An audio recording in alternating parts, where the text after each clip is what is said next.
In today's video, I'm going to teach you how to use absolute positioning in Framer.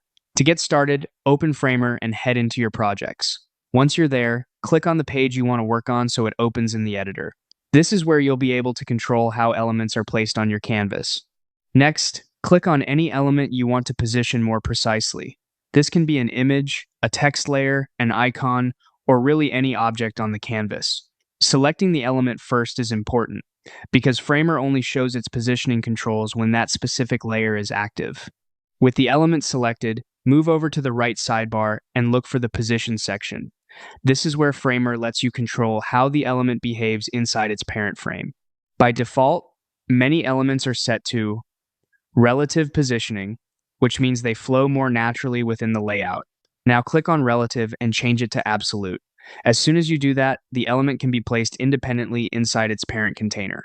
This is useful when you want something to sit in an exact spot rather than follow the normal layout flow. After switching to Absolute, you'll see pins appear around the edges of the element.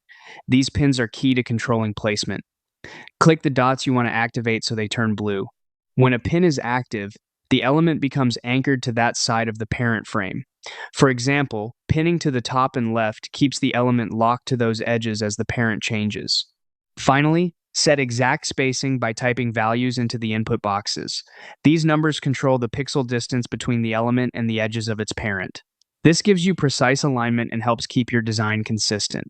That's the basic process for using absolute positioning in Framer. Once you understand the position setting, the pins, and the spacing fields, placing elements exactly where you want them becomes much easier.